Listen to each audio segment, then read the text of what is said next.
nearby, and that some of the gunshots, they say, may have come from the air. Thank you very much indeed. On the phone, Khalil Al-Marzouk, former Member of Parliament from the Shia opposition, Al-Wafaq. I know your party's resigned. Yesterday, when we spoke to you, you said you didn't really want to go into the politics of this, merely the humanitarian situation. So what have you heard is happening on the streets of Manama and the other Bahraini cities in the last hour or so? What I heard so far is that several people were marching peacefully towards that square, which been surrounded by army forces and stormed by army forces on Wednesday night, 3 o'clock.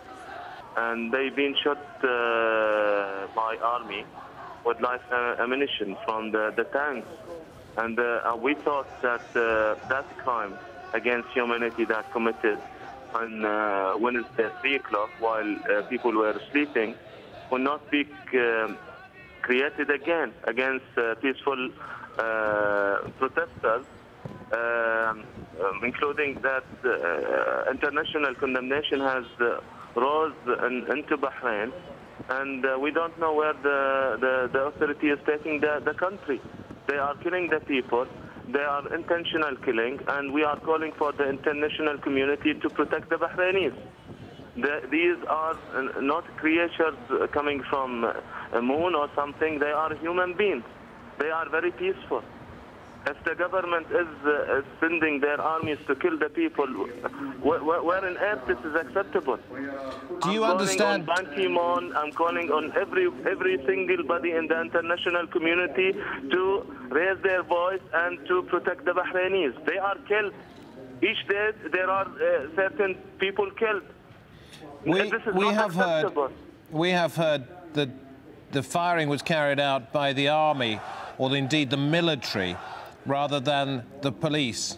Is that your understanding? From Wednesday night, the army being deployed, and without prior notice, they stormed the people while sleeping. This was a crime against humanity. You cannot attack women and children sleeping. And now peaceful protesters were marching in the street, and they shot them with live ammunition, live bullets. Are you anywhere near where this is happening? It is the government now. The mandate for the government is to kill.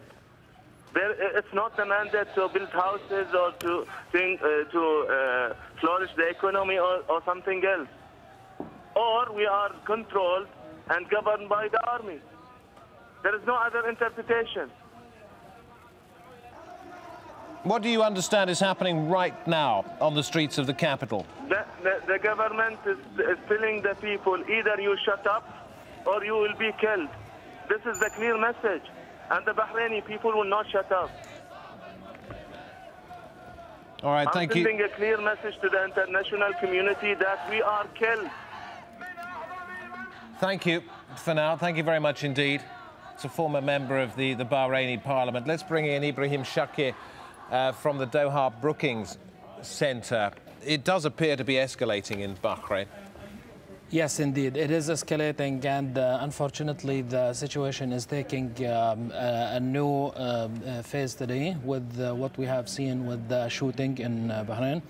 And I see that we have actually a new paradigm of revolution that's in the making now, that's different from that of Tunisia and Egypt, where things are taking a whole different direction in Bahrain and in Libya. So let me stop you there. Did you say you can see no similarity, or there is a similarity? Well, there are definitely similarities, but there are new dimensions that we have seen that are emerging now in this crisis in Bahrain and in Libya, which is presenting a new paradigm, the way I see it, a new paradigm of a revolution that is happening in these two countries. So we and is that the appearance of resistance from government forces? Well, that's only one factor. Yes, we have the government forces that are operating in Libya and operating in Bahrain as well.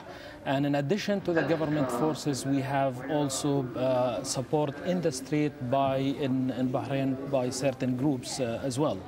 That is one. Two, the other important relevant reason here is that really we do not expect to see large numbers in Bahrain in particular, like what we have seen in Egypt and in Tunisia. So we should do too many reasons, but one major reason is that the population, so we should not be expecting to see this popular participation with large numbers in the Pearl Square.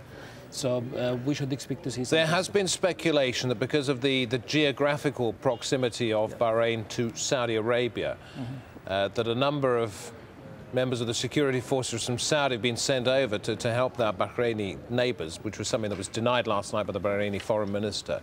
But there will be concern in the Saudi kingdom, won't there? That is a very important report, actually, and a very important point that you mentioned, David, because Bahrain, what also makes Bahrain is a bit different than Egypt and Tunisia is that the regional dimension, which is Bahrain.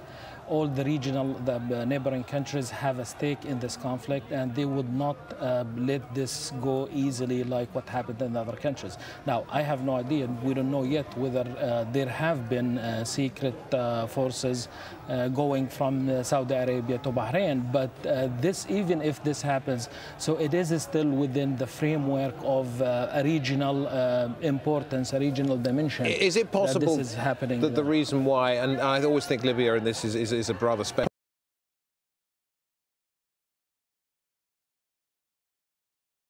Possible that the reason why we're seeing extreme force used here, whereas we didn't really see too much of it in the latter parts of the Egyptian protests, is that the Bahraini government and rulers saw what happened in Egypt. That regime. That's a very good point, and this is actually goes perfectly in line with that autocrats, leaders, they're taking notes of what's happening in other countries, and they're trying new methods every time we see a new revolution. Like what happened in Egypt, Mubarak took note of what happened with Tunisia, so he tried to play it differently. It worked with him for 18 days, but then it didn't work, unfortunately, for him.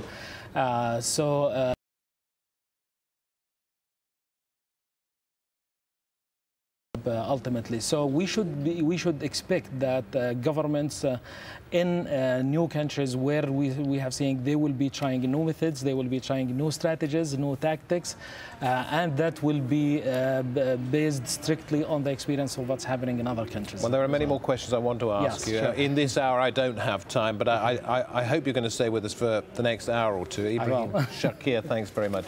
Thank you, indeed, David. for now. That is. Now, we are going to turn our attention to events in Pakistan. Hundreds of people there have held a demonstration in Lahore. But instead of popular protest, they are simply demanding justice, they say, for two Pakistanis who were killed by a US embassy employee. Raymond Davis says he acted in self-defense when he shot the men last month. The US believes he has diplomatic immunity and is putting pressure on Pakistan to release him. A court's due to decide his fate. Zain Basravi has more from Lahore. This busy intersection here in the center of Lahore is where Raymond Davis admits he shot and killed two Pakistani men in January. And as Friday prayers have come to a close, worshippers have come out of the mosques and into the streets to protest against what happened here, which it has to be said still isn't exactly